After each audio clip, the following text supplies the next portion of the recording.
Oh yeah. the standard Internet Explorers co-host background brought to you by Aspen, the Aspen Club. Fans of Rockwell fireplaces and big comfy couches everywhere. Love to see it. There's at least one person out there smiling at this background right now. By the way, is this piece managing the? It is. It's amazing. I love it. So we are live right now. Good morning, good afternoon, folks. We're episode 26 on April 26th. It's divine in some way, Gabby. I also got a DM saying that the Gabby alignment with Seed Club is divine because it had 669 views on the post that you shared. So wow, the numerologists are up in my DMs being very excited about things. So we got Josh is away again. He's going to be back next week. Very excited to have Gabby joining us as a co-host today. We curated the most absurdly long list of topics that we're just never going to get to. Plus, we have a wonderful guest who's going to be joining us to kick off the show, talking about a new drop with one of the teams that's in SEO 7. Lots to talk about there. So pretty excited about it. What else we got? We got a whole bunch of FarCon news. The internet went crazy with the polymarket marketing genius / ridiculousness. I chose the word that I thought was appropriate to define that. Perfect word. Exactly. Crypto seemed to be very excited about Stripe coming back into the world this week. We're easily amused. I think it's kind of funny. And then we get some fun lightning round topics as well. So yeah, big, juicy, fun show. And then you had a piece that you wrote as one of your lovely screenshot essays that I'd love for you to dive into a little bit. So we'll make sure we get to that and maybe more. We'll see how we do today. An hour's never long enough, truly. So let's kick it off.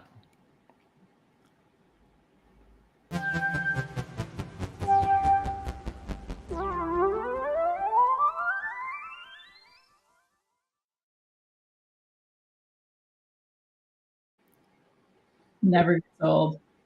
Welcome back, episode 26 of Internet Explorers. We're live every Friday at 10 a.m. Pacific time, 1 p.m. Eastern. We dive into all the happenings in the space for that week and beyond. I get very excited. People are telling me that I come to Internet Explorers for alpha, and I don't realize how in the weeds we have been and how much people have loved that. So hopefully we have a bunch of things today. And as you can see, if you're joining us right now, we've got a lovely co-host, Gabby, stepping in for Josh, bringing the vibes. Big shoes to fill, but I'm so happy to be here. Thank you for having me. Excited. I continue to tease that we actually get to go do a show or a podcast. We've done a few things in the past, but it never seems like quite enough. So excited to spend the hour here with you today. Yes. And of course, we've got Peace Note on the buttons and the clicking. How we doing, Peace? Doing super good. How are your runes? The runes are chock full of lore. They're being mined and listed in the books. Yeah, I got a salad. Life is good. I got a camera that works. What more could I ask for?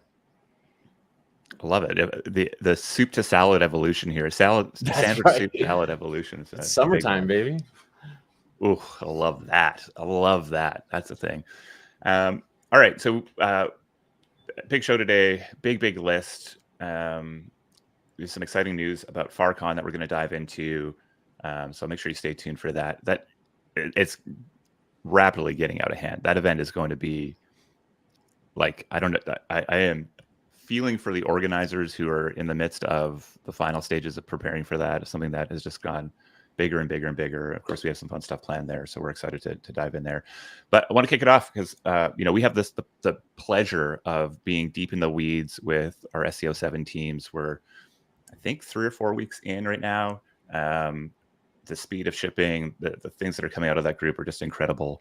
And so over the next couple of weeks, we're going to be bringing some of those folks on to share what they're working on and give you all an early look. And today we're kicking that off with Lisa Foundation and a fun drop they're doing here. So instead of me introducing all this stuff, let's bring the crew up here if we have them. We've got Ilya. We got Mr. Render himself. Maybe I should be horizontal. Yeah. That works. All right. So Ilias is one of the co-founders of Lisa Foundation, and I think maybe just to set the stage here a little bit, and I'll let you guys dive in a little bit more deeply because there's a lot going on. But I think at Seed Club we've been very excited about how networks change the world broadly, and I think we're early into experimenting with things like social tokens and NFTs and DAOs. And I think one of the big lessons we learned from sort of the DAO wave was that there was this deep desire to be a part of something. There was this deep desire to experience the joys of ownership, but there wasn't a huge lot of love for the hard work that goes in and maybe the bureaucracy that goes into it. And so when we started to chat with the Lisa team, what we saw here was sort of an evolution of that narrative, one that kind of puts the idea of coming together as a community and participating in a journey in a way that is a lot more fun and gives sort of ownership experiences, not ownership responsibilities. So that's at least my interest in what Lisa is doing. And I think sounds like you guys have a first drop that you're coming out with here with another. I mean, we have such a deep Canadian connection here that I love that we have a Canadian artist on the show here today. So maybe I'll throw it to you, Ilya. Why don't you give us a bit of an introduction and we can dive in. For sure. Thanks for having me. It's really fun. So my name is Ilya. I'm based in London. Yeah, we've been experimenting with things around art for quite some time, kind of figuring out how we can build this platform for people to own art together. It's a very simple idea.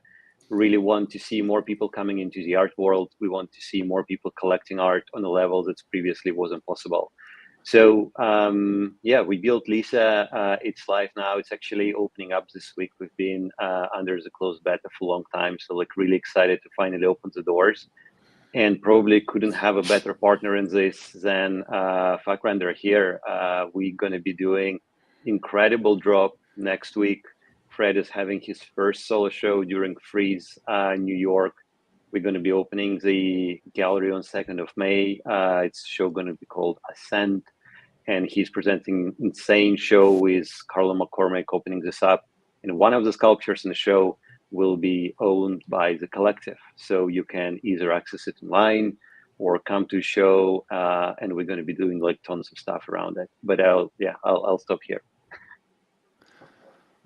Cool. Well, so I have this deep urge to call you Mr. Render for some reason. I don't know where that's coming from right now, but we're gonna roll with it because I'll take it. That's what fine. we do, Mr. Render. But you've been a prolific artist in the crypto art space for a number of years now. At least you've been on my radar for that long, and I think have seen you experiment with a number of sort of emerging structures. I guess everything from the more traditional NFT drops into ones that I would say actually step into more of a community token sort of world building type thing. And so it was cool to see you come out with sort of, but I know there's a whole big physical piece background that you have as well. And maybe that's where you sort of have come from. So curious if you can maybe if people are just learning about you, give a little bit of intro. I think most people here probably have heard of you, but I'm very curious about sort of the current collection you're working on. Yeah. So I have this solo show in New York called Ascend. And why I called it Ascend is because I'm natively a digital artist, right? I started with digital art.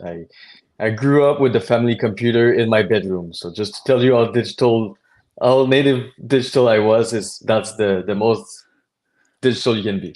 But I was not really interested in art before. I mean, I've always been interested in art, but I never knew what my medium was. And I discovered 3D art through a bike accident I had, and I was just depressed, and I needed to find a way to occupy my mental state, right? Because I'm a very agitated,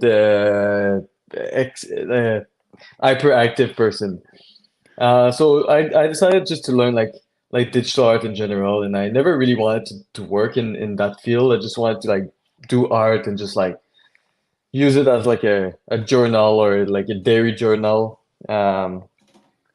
So the reason why I call the show Ascend is because I'm ascending to a more physical state. So most of the pieces during that show are physical. There's They all come with NFTs. Yeah, that's my boy. I think I had that hat. Yeah. They all come with NFTs. But the goal is like I want to make, like, to me it makes sense, physical art that comes with a proof of ownership that is on chain. It doesn't make any sense to me to have a fucking paper at my place. If my place burned down, I lose everything. So there's a value in my head to have a proof of authenticity on the blockchain. So yeah. I'm curious, what was your sort of the thing that got you over the line to work with Lisa? Like what's being unlocked there that is exciting to you? Yeah, I really like the concept of just like having this big sculpture, like allowing me to make that big sculpture that will be owned by 300 people, and they will get like they'll get like an NFT with a sign print, which just the price of that pays for the like the print is technically worth more than what the price people will pay for the old package, in my opinion. So I just think it's cool because it allows me to go a little bit more crazy and do something a little bit bigger, something that I wouldn't necessarily have done by myself. So yeah, it's Love it. Ilya, I'm curious what you imagine happening. So you're creating the space where there's a small community can come together and co-own this, but it feels like that's just kind of the starting point. They're like, what do you sort of hope, dream, imagine will happen as you bring these people together in the digital space? Yeah, for sure. Like, thinking about that, there's so much we can do together, right? I love this example of Peggy Guggenheim, who was buying one artwork a day, and like no one really can do something like that today, but like collectively we actually can. So we can support artists on their journeys, like whether it's creating like monumental sculptures or bidding on auctions, joining the galleries, and do it not in a way when like artists needs to change their supply strategies. They don't need to create like huge editions. It's really integrated into how they work and how they approach the art world. But like the end stage was this is really something we've been calling state of the art, and we kind of have this concept of in the world where network state exists, we can build this layer which is called state of the art, where people own artworks which are publicly displayed around the world, and they decide where those artworks go and like what's happening. And what we're doing with Fred, like really inspiring to the team, really, because like he starts this journey into the physical art world, and we can like bring all the tech that we have and truly bring people around it. I love it. Peace, you want to just go back to the piece itself, because I think there's the one specific one that is coming up with the Lisa drop. You might need to go to their website to see it. It's a green image, I think, right? Oh, I think we need to. Maybe jump on Twitter. Yeah. Lisa. Yeah. I like that piece. Also, we worked with the color code of Porsche, which is Irish green. So we're using the actual Porsche color, like automatic paint on this. So it's as beautiful as a 1970 Targa. That was the vision there. I like this idea of sort of co-owning art that gets to go be displayed publicly as well. There's something kind of cool there, and some of the social dynamics that emerge around it. All right, so pre-sale is up now. The drop is next week. Lots of stuff happening there. Where can people go and either participate or at least follow along for now? Yeah, for sure. Like follow us on Twitter, Instagram, like Farcaster, probably like best sources. I'm practically chilling about this thing like all day long. But also make sure you register at Lisa Foundation, and you will receive everything in the email. It will be super effortless to buy. If you're in New York, come join us at the gallery. We'll be posting where it is and what's happening. It's 2nd of May to 4th of May. And then we're also planning like a little private collector hour, some cocktails with Fred, and some other things as well. If you're at FarCon, as most of you are probably will be, you can still join us during the Freeze Week. We'll be meeting Amanda Baldwin, another artist from our roster, for her new show, and like she'll be talking about her new art, etc. So like just follow us everywhere and make sure you're registered. There's a super sneaky group chat that you may be able to get in. There's only 300 of these things available. It's going to go fast. Appreciate you guys hopping on, Mr. Render. I wish you the best. Ilya, we'll see you next week in LA, and good luck. Thank you so Thanks much, guys. for having us. Yes. Thank you. Take care. Oh yeah. I mean, the energy of that team is truly palpable. Like Super they're cool. just on fucking fire, and like that. My Telegram DMs are representative of that every single day. So I absolutely love it. I think it's really interesting. You know, we've talked on the show a bunch, I think, just sort of looking back at the evolution of various narratives in crypto. And I really feel like we're on this sort of next wave of where the intentions around DAOs were, but maybe and overcoming some sort of the really meaningful barriers of bureaucracy, like the challenge of actually getting stuff done in those sort of groups. And I think it's going to be a fun thing to see come to life, what the evolution of those ideas create. But let's get into this absurd list. Gabby, are you going to be in FarCon next week? I will be there. I had a scare. My pass was in my spam, and I almost didn't mint it. And so, using this opportunity to say public thank you to Ted for saving my ass and opening it up to let me still mint it. But I'm so excited for it, truly, and it's so cool that it's a basically like volunteer community driven conference. So, like, I don't even think conference is the right word, but just so can we cool bring to up have this gathering. The FarCon website, because I think, Gabby, you called out a couple of like the team has really tried to do this in a very Farcaster integrated way. And I think you sort of had some thoughts on the cool factor there. Yeah. So I have a tweet that I saw that most of these thoughts are coming from, which is Winnie. I can drop it in the chat if we can't find it, but Winnie had a really good tweet about, FarCon sign up flow and organization. Other Winnie. Let me drop the tweet. Both are great though. Yeah.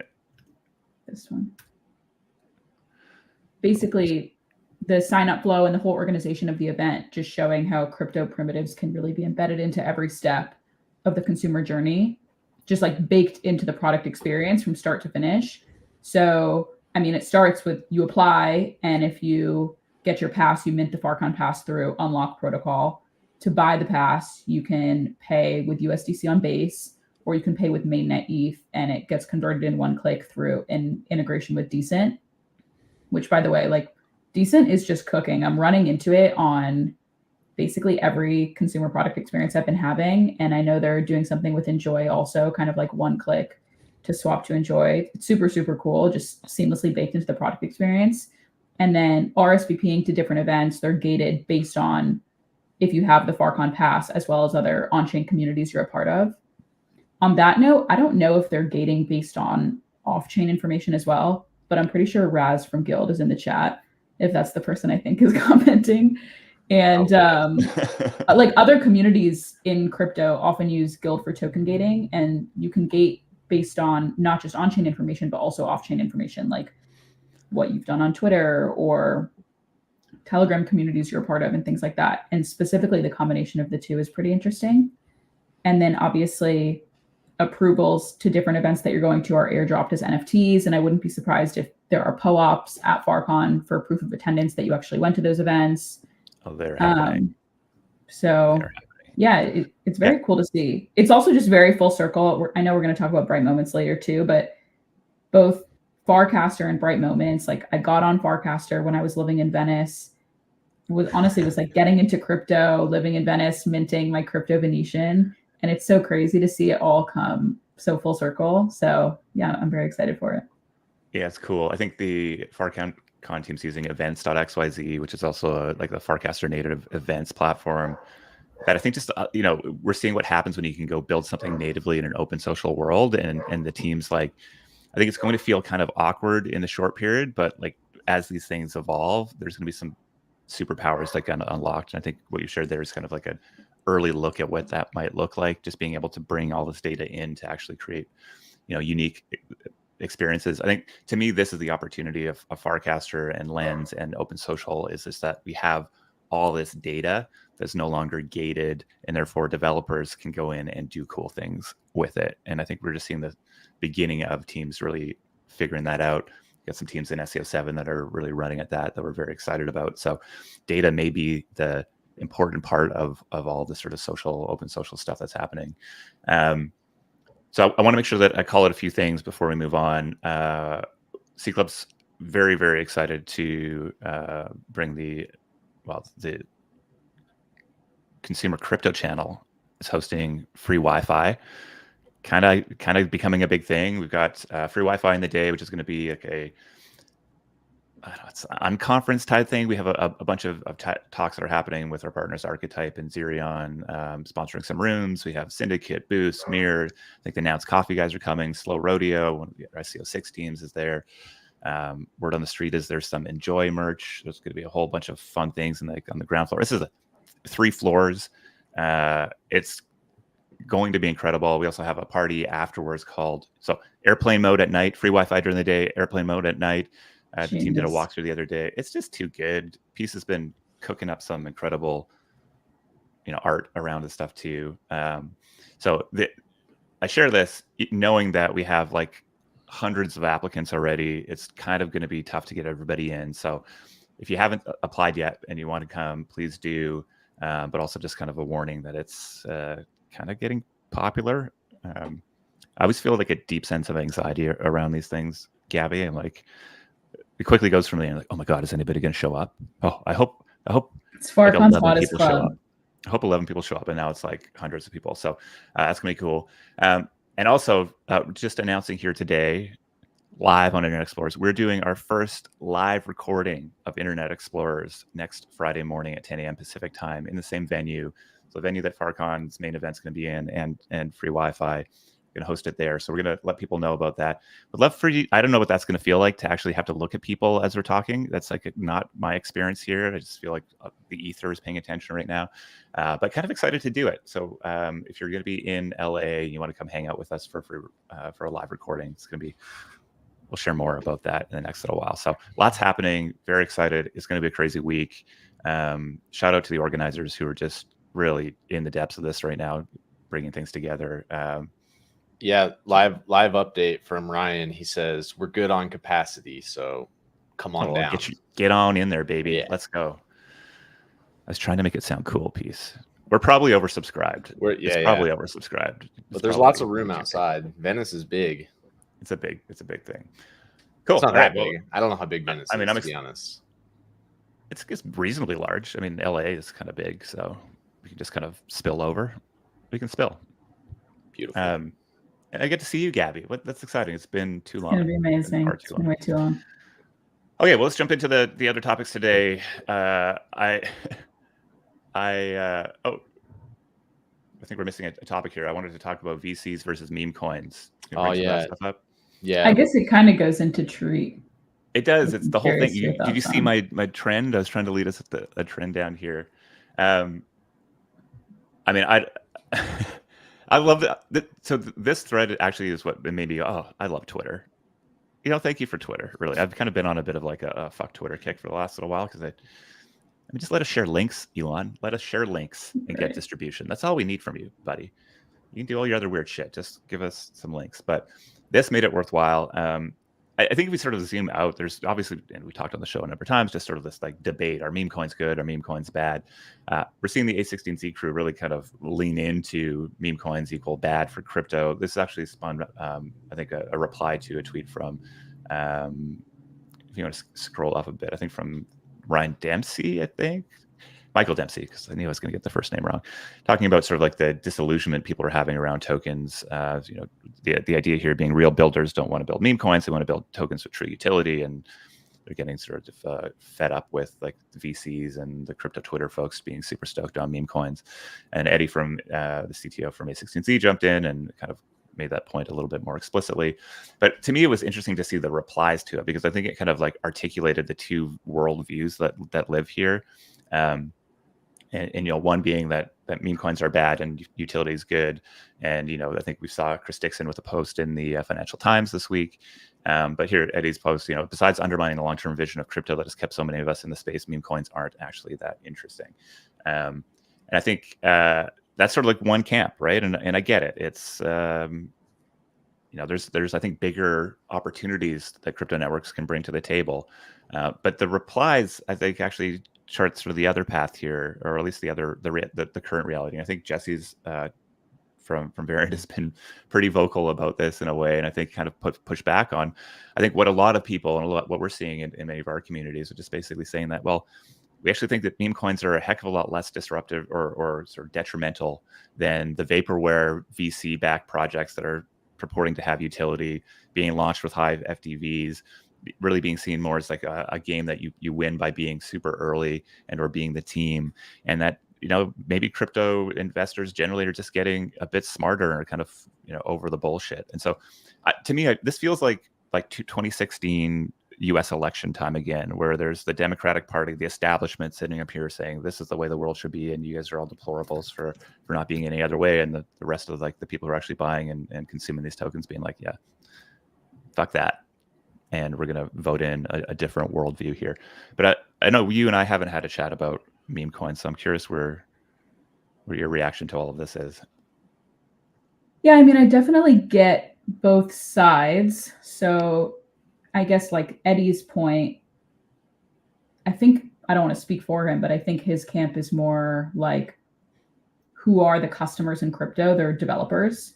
And so working on things that are technically interesting, like that's what serves the real customer in the space, which I understand. But at the same time, meme coins aren't very technically interesting. I'm not sure if that's a strong enough argument, because things that are technically interesting or philosophically important are not always the things that end up mattering. I think like privacy is a good example. Outside of crypto, for so long, people have tried to convince themselves, or people will say, I care about privacy, and their actions don't necessarily mirror that. Like they will consistently use applications or services where their data isn't private because maybe the framework is like convenience over quality. They would just rather use something that provides them the best product or consumer experience, and they'll make personal sacrifices for them to use that thing. Like I would put myself in that camp. I think decentralization is also similar. Mm-hmm. And in a lot of I love crypto, I work in crypto, but in a lot of cases, I also sacrifice decentralization if there's a better product experience somewhere else. And so just because meme coins are not technically interesting, they are interesting in a lot of other ways. And I think what they are a good example of is just like attention being the name of the game and distribution being really important. And you talked about that a lot last week with Brian. And I think it's super true. And I guess the question is where you go from there. Like when you have the attention, how do you kind of drive that down the funnel to be interesting? Or are you just being honest that that's all it is? And I think that's kind of how it relates to Treat, which I don't have a ton of comments on because I didn't know about it until you put the link. But yeah, I guess my last thought is that at the end of the day, I don't think it's really up for VCs to decide what is interesting or not interesting for consumers. And so if anything, it's the opposite. Like the things that do end up being highly interesting, those breakout consumer behaviors are usually at first the things that make you want to kind of pull back or look away and push back against it. And instead, and I have to remind myself of this all the time, you have to make yourself really double click. The things that you might be allergic to at first are actually usually become something very interesting. Yeah, I agree. I think the underlying question, and I guess I see both of these worlds emerging, right? Or maybe there's three worlds emerge, right? There's we're going to go build incredible networks that create incredible value and distribute ownership to them. Great. The question is still how, right? And I don't think that's figured out. And I think there's a lot of other challenges that come along with that, especially if a lot of these projects have been privately funded for a very long time and the users feel like they haven't been able to participate in that value creation alongside the founders or alongside the VCs. And I think that's the reality of most of the sort of DeFi token launches that we've seen over the last little while, and the lack of interest in them after they sort of hit the market. But I also think a lot of regulatory challenges around that, and I think Chris's post in the Financial Times is very right. Like we need a pathway to sort of unlock that path, and I think it comes back to something that looks more like ICOs, frankly, than the world that we're in right now. And, maybe we get there. Obviously, we talked about that last week. 2, I think there are these sort of purely attention-driven tokens, pure meme coins. They're going to be the branded stuff. They're going to be, the 99.9% of them will go to zero, but that 0.1% will go to a couple $1 billion and be huge popular things. Dogecoin, Shiba, yada, yada, kind of every cycle has a breakout 1 or 2. And then 3, I think the one that's at least far more interesting to me is like, well, what if these tokens are tokens as a go-to-market, tokens as attention getting that create a platform for launching and building something that has more long-term sustainable value? And that to me is the interesting thing. We're calling it internally, and this is based on a tweet that John Palmer shared, but the idea of sort of thin protocols and fat tokens. The idea that you can kind of integrate in and really leverage a lot of like the open source tools or open applications or protocols that are out there, but that the sense of identity and belonging and participation and attention that tokens can capture and drive actually might be the place where a lot of that value is captured.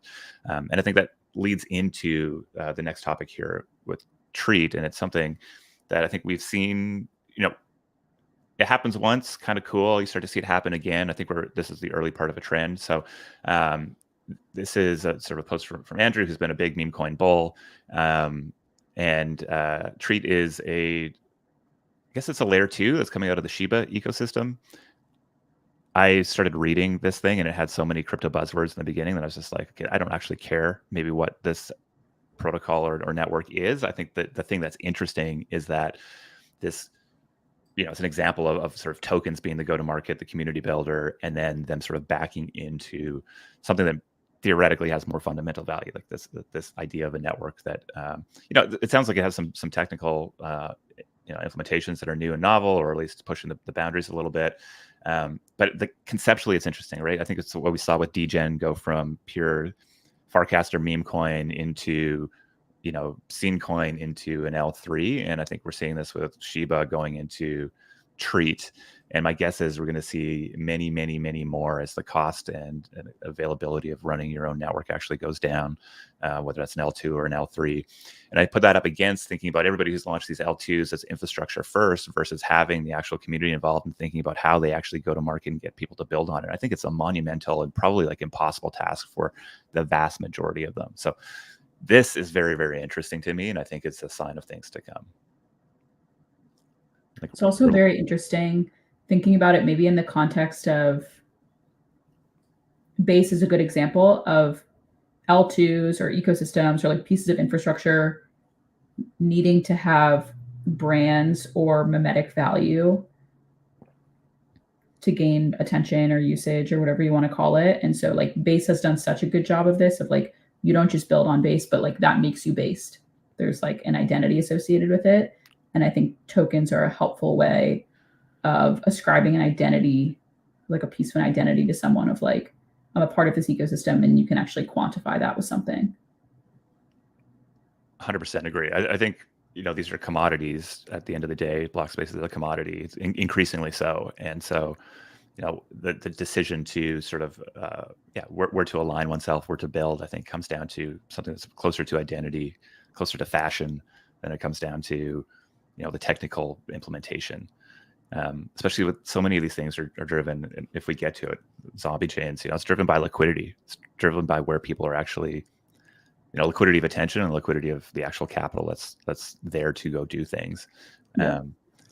And we might say it's been pretty easy to roll an L2 or an L3 today, but the infrastructure that goes into actually making that like a place where it's effortless to build and to issue tokens and to do things is still a pretty big lift. So there's still a big barrier to that. And I think having a community and a set of like built-in builders that want to go do that is kind of big. And, we were part of the build on DGen week last week, and they just announced their grant recipient winners this morning. I think if you go to the Syndicate Twitter feed, you'll be able to see that.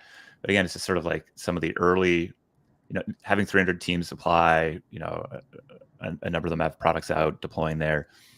It's a thing that a lot of LTs are working very, very hard to even get a small sliver of. So I think it's big. I mean, but I'm just talking my bag. We've been on this case for a long time. Okay, let's move on. Ridiculio, the only appropriate word I could use to, Yeah, to define it's a good name for it. this. Yeah. So this was, I was like, it's sent this a few times. This is, but it's clearly a marketing moment for Polymarket. You know, the idea being that the intern got fired for saying a word that is not appropriate, and Susan from HR issued this letter, and you know, it had all sorts of twists and turns, right? It's people outraged. It's you know, the intern getting supported with a big Solana grant from a top trader, because he got fired and wanted, you know, it's the fight for free speech. You know, it plays right into this sort of like space that I think, you know, is generally considered as sort of like the woke side, and getting sort of triggered around it. You know, I think that left many people on crypto Twitter saying that, well, there we go, there's Susan from HR. I really hope that's an AI generated image and not a real human being, that they just co-opted for this absurdity. But I sort of have like two takeaways from this. Like, one, it's sort of, you know, if we're talking about identity, we're talking about brand, and we're talking about community, and we're talking about people who are here right now, this is playing to that market so directly. And I think it makes, I think, most reasonable people somewhat uncomfortable about it, but it's very clear, or at least maybe I'll just own it for myself. It makes me slightly uncomfortable. I couldn't imagine C Club wanting to ever play into this sort of like the edge of crypto Twitter in this way that actually got so much attention, sort of like a trade-off that I wouldn't be willing to make. And yet at the same time, incredibly effective. Took over Twitter for a day and a half.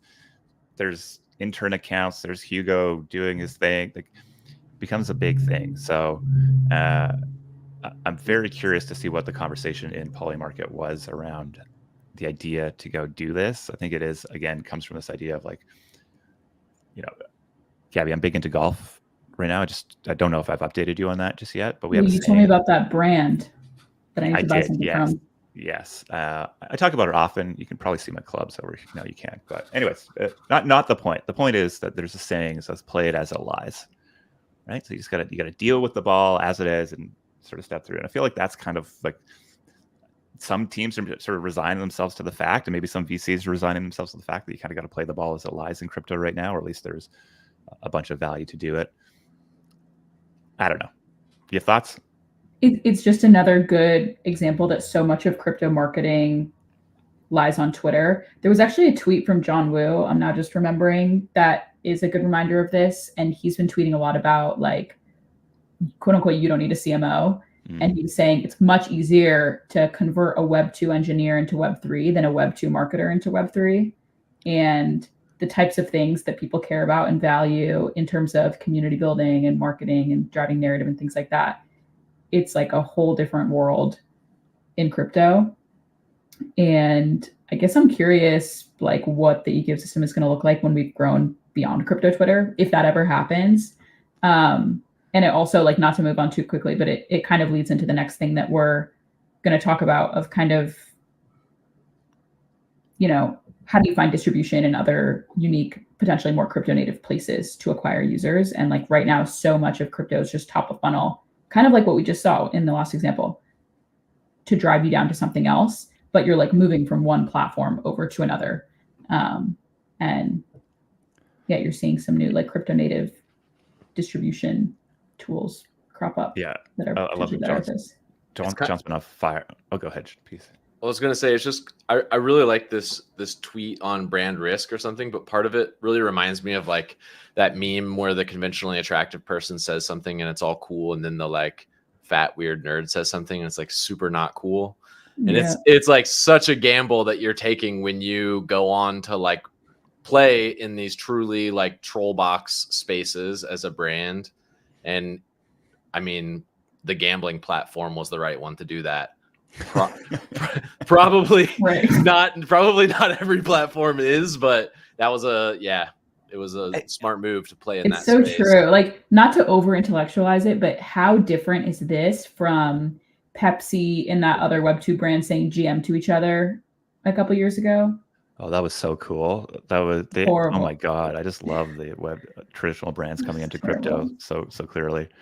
Yeah, I think John's tweet was, I mean, it's been on fire lately, but the one around the CMO is big. I think, you know, Ben from our team got into it with Dan a little bit last week around the the role of marketing, et cetera. I think it actually led to a bunch of interesting conversations. But yeah, I don't think you can separate that. Like your team and your founders and the people who are behind these things need to be out in and of the culture you're building to. We put a big lens around founder product fit, at least in what we're looking for in the work that we do at Seed Club. And there was a big wave in sort of the last bull market of people coming this sort of Silicon Valley. Crypto's a good way for me to go raise money, so I'm going to go add a little bit of crypto on it. And I think we're very skeptical of that, and I think that's proven to be true in most of the cases. So got to be in and of the culture, but also important to think that I don't think this is the totality of the culture. It's just played into one sort of segment very well. There are a lot of other people out here who are in for other reasons, but I don't know. I thought it was fascinating, and Godspeed to Susan. And I hope she lands on her feet well somewhere. And also, to me, I wasn't going to define Polymarket as like the crypto gambling platform. Like it felt like they were like the majority of like the volume on that platform is through political focused prediction markets. This may be more of a pumped up fun thing than a. Yeah, it was actually like more degen than I was expecting from the team. Me too. All right, well, let's move on to integrate. Gabby wrote a great post. You're holding on to this post images. What are we calling these things? Screenshot essay. Screenshot essay. I can't post links, but then I got all these comments being like, nice essay, but the font size was too small. So sorry about that. It's only for Gen Zers. Give me a break. Yeah. To raid, you don't get to it. Yeah. I feel like a good theme of everything we've been talking about is like attention and the means of attention and ways that people gather it in crypto. And it's a piece of this, which is basically, first, I got another good piece of feedback, which is like, how do you define a successful company, which is what I wrote at the top. And maybe I would just say large companies in crypto as a better descriptor. But I've noticed that a lot of large companies in crypto are trending towards vertically integrating their own products. So instead of using a different wallet for their users or going to a different exchange, they're kind of building their own versions of those things, whether they're white labeled or fully in-house. And then the whole stack is kind of vertically integrated into the consumer experience, and the consumer journey is really smooth. So I had noticed this happening a couple of years ago with things like Reservoir and FirstMate as basically NFT liquidity aggregators, where people could spin up their own secondary marketplaces, leveraging the aggregated liquidity of kind of like NFTs far outside of their marketplace. And then you could kind of build, a branded vertical marketplace for your NFT collection that it was just a much cooler and cleaner product experience. And basically since then, we've seen that in a lot of other places. Coinbase is definitely the best example, but it's not even like they've been doing it for that long, like Base is pretty new, but they started with the centralized exchange and now they have Base. They have not just Coinbase Wallet as a service, but also now the Coinbase Smart Wallet. They have USDC on Base, and they obviously have this massive ecosystem layered underneath. And you're kind of seeing it in smaller forms with other companies like Uniswap creating its own wallet. They didn't necessarily need to do that. There are lots of other wallets you can use to use Uniswap, but it's a much cleaner product experience when it's all integrated in one. And I didn't include, I was kind of showing other examples in the bottom paragraph. I didn't include distribution, but honestly, like Brian on the pod last week, he kind of gave a perfect example of it, of basically like Boost is kind of like this layer of the stack for distribution, or like I would say layer 3 or Party or even Farcaster's social graph. Like those are all good examples of like a piece of the stack that you can leverage for distribution.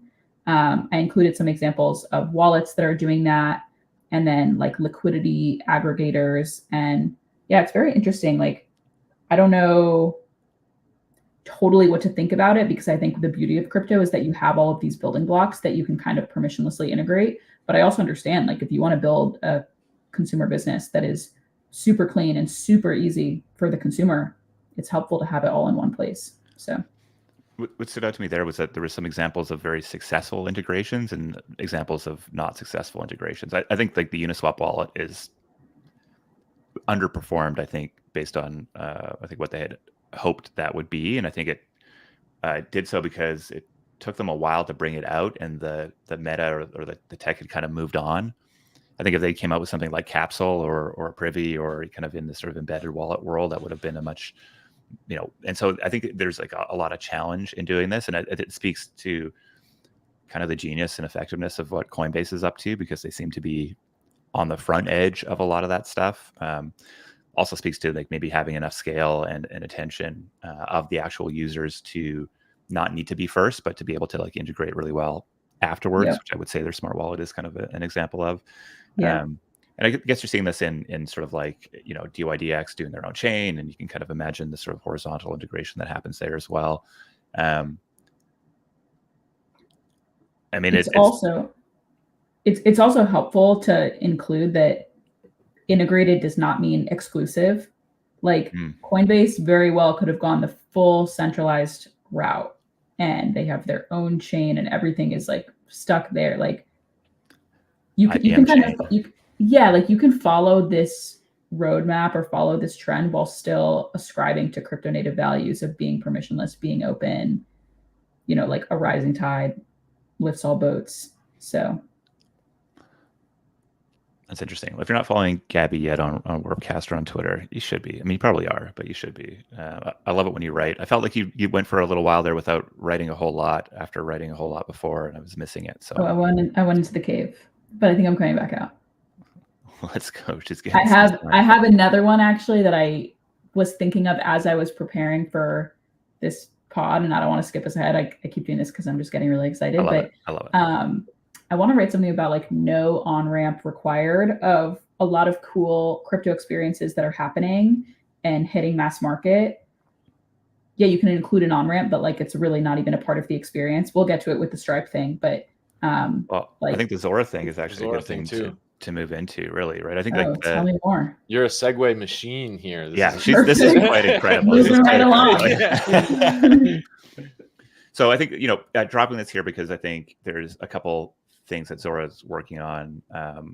The main one is being sort of like the much touted mobile app, right? That I think the team's been working on for quite a while. We've seen some little screenshots. I still haven't been able to get my hands on it yet, so I can't talk about it in any specifics. But I think clearly the right way to look at Zora is sort of as a social network now. You put it in a similar box as Farcaster or Lens, that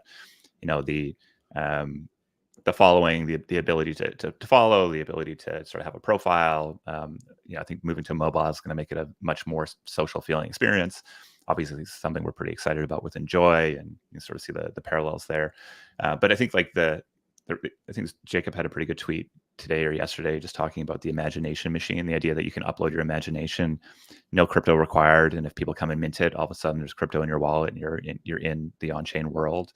And I think you're very right. That's incredibly powerful. It is actually the first time, this idea of being able to go and do something that doesn't require you to have a wallet, doesn't require you to have crypto, but could result in crypto coming into your wallet and you being, an on-chain interactor.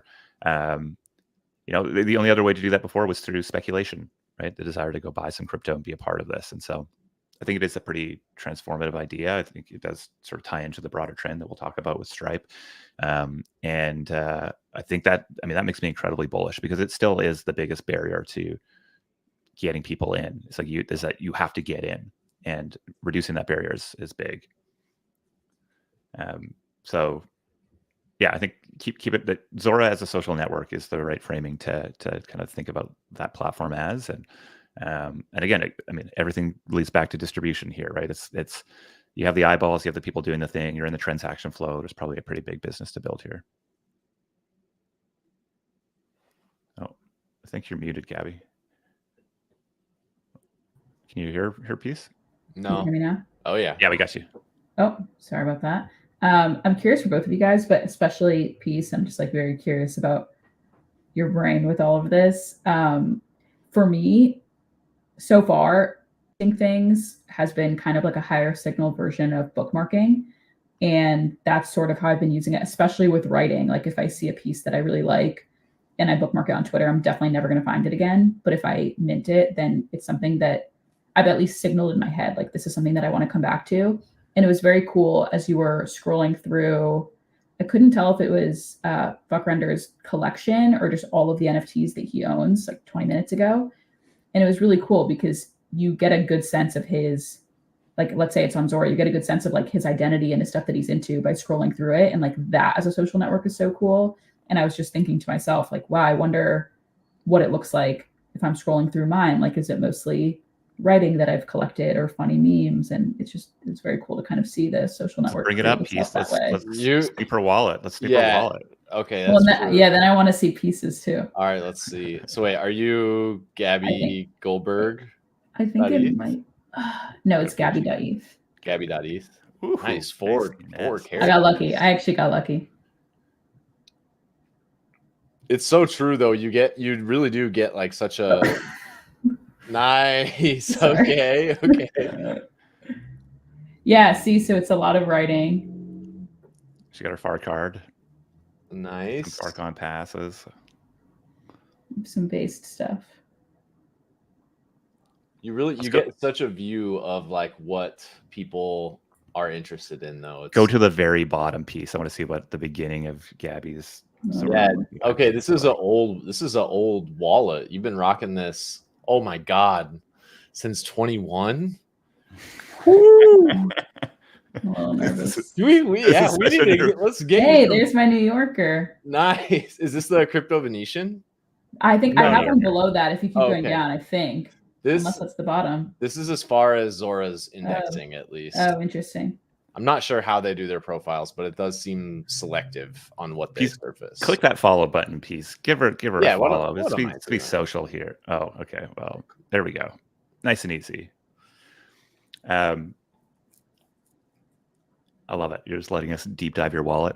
It's so true though. Like the no honor ramping required for Zora is so true. I hadn't even thought about it when I created that stupid Crypto the Game meme. And the business model I think is so interesting. I'm curious how long this business model lasts. So basically, you have gas fees that are very low enough that you can tack a small marginal fee on top, and it all kind of blends into one when you mint it. And you don't even think that a piece of that is going. I mean, maybe some people do, but it doesn't feel even like royalties because it's so small. But I wonder as gas fees compress more and more towards zero, how long that business model can stay before you start to notice it a little bit more. For sure. I think people already do maybe notice it a little. I think people are more intentional with their mints from it. I think that's a good thing, though. Yeah, for sure. Like it feels like it's an important part of it. But I agree. I don't know how long it lasts. Yeah. But my gut is it lasts longer because it feels like, we talk a lot about sort of high value actions, right? And that there's actually a meaningful difference between somebody who like just goes and clicks a link and shows up on a website versus somebody who's actually buying something. And if you can have a small fee associated with it, the quality of the social graph, the user, et cetera, feels like it raises a bit. So I think as long as there's like valuable things on the other end of that, people are going to be very willing to pay those fees. And I'm not sure that value needs to be purely financial. I think it could be identity based, et cetera. Pieces are it's a beautiful painting. I love this artist. Noah Vera, I think is how their name is pronounced. Oh yeah, people are going to be deep diving your right here because it is. I mean, this is incredible. There's some. The SEC homepage one is so good. Oh, nice! Thank you.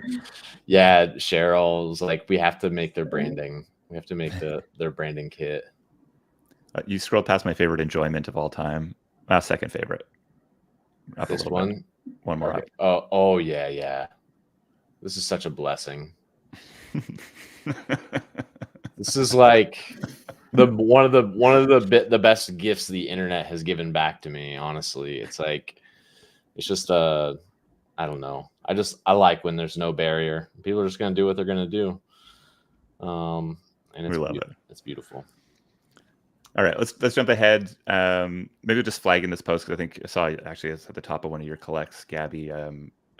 Kyle from Daylight has been on this kick around, which I think is kind of pushing back against a fairly common trope that I think is becoming less and less true in crypto, which is that crypto UX sucks and it's going to continue to suck and it's going to be the big barrier to entry. And he made, I think, a pretty good set of arguments around the idea that actually we're getting close to where Web3 UX is actually just going to be better than Web 2, where you're not going to need to have to sign in and get your auth code and do all this sort of stuff to actually be able to use these apps. And he talks a lot about some of the things that you mentioned in your post about sort of the embedded wallets, sort of the sort of integration of many of these things into a more sort of seamless experience. Called out Capsule specifically, which is an embedded wallet that kind of allows you to bring your identity across multiple different applications, so you don't have to have individual addresses for each application. Talks about smart contract accounts, talks about open social graphs, and how all these sort of three things come together in a way that might actually make the user experience significantly better. Passkeys, not needing to actually enter a password. And I think this is what we've been feeling for a while. Like if you go to Bracket Game, if you want to go and participate in the NHL or the NBA sort of brackets that are happening there, you could send that to anybody and they'd be able to sign up for it. This is not a big barrier. It still has the barrier of you needing to have some crypto to get in, but again, that's a thing that I think is pretty solvable for them, and definitely on the roadmap. So it sort of ends this post by saying crypto wins because it makes the internet more usable, and every Web 2 app will be forced to adapt. Finally, we have a rational answer to why I built this on crypto. So I love that he's in his Think Boy era here. Kyle's out here hustling. Hope he's in the chat, but well done. Okay, the big news that, this was like the hot news in the consumer crypto channel. People were incredibly excited. I was complaining about being on a Twitter Spaces about scaling and mass adoption, and it all talked about Lightning Network. And I was like, well, who the fuck is building on Lightning Network? Like, nobody, give me a break. But ultimately, people love payments. The idea of just being able to do the simple, easy thing, which is like transact in crypto, but not have to do it purely in an on-chain way, kind of a big deal. So Stripe has announced that you can now accept and pay with crypto alongside your credit card as part of their core product they rolled out earlier this week. Solana bros were very excited to see Solana transactions happening on a big Silicon Valley stage. Kudos to them, USDC being the tool here. But I think it was a year or even more ago, I was having a few drinks with a developer who's working on the Stripe team, and they have a big plan here, right? This is a big part of the future of their business. I think it's safe to say the idea that right now an incredible amount of fees are going to credit card providers.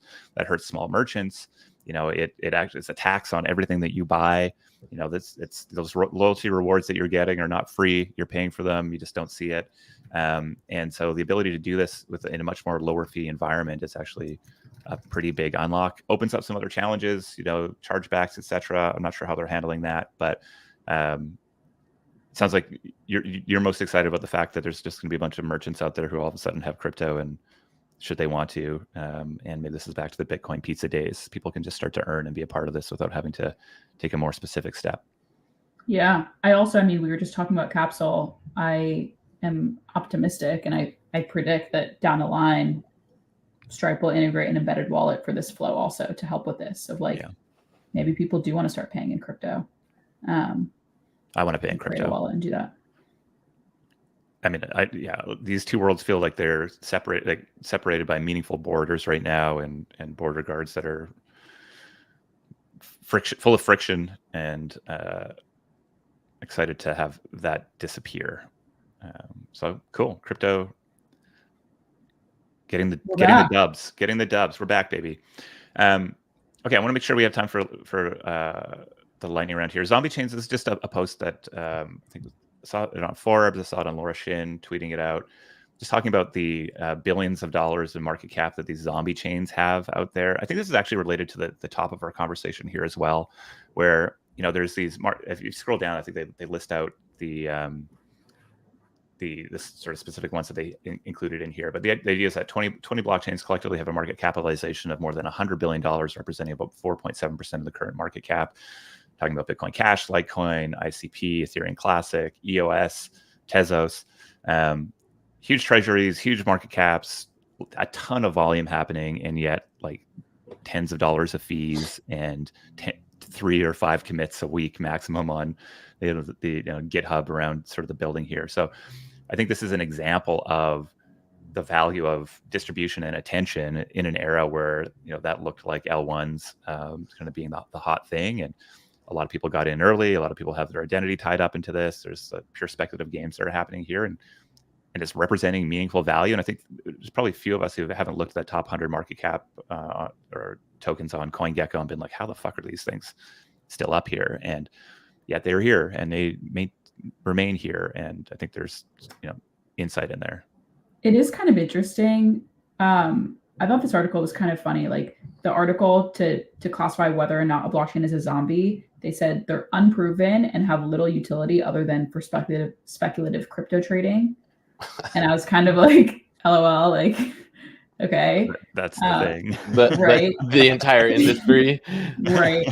So I was just curious, like how they measure utility. And obviously a lot of it I do agree with, but like one call out, I was kind of surprised to see Arweave listed as a zombie chain. It's like one of the core pieces Shots fired. of like one of the core pieces of decentralized file storage infra. And people actually use it and it actually works. Like anytime you mint something on Mirror, it's on Arweave. So many NFTs these things are working on Arweave. These things are working. So I don't know. I also saw a really funny comment like on all these tweets about this. It was like a picture of the chart of all the zombie blockchains, and someone's like, WTF, where'd they get a screenshot of my portfolio? Damn. This is e-gold. It's like, it's almost too new to be a zombie. I mean, that was my other comment too. It's like fair. some of these things have barely been around. This rocks. Oh, Mina, shots fired on Mina team. I love dude. those guys. No Digibyte, not gonna make it. Forbes.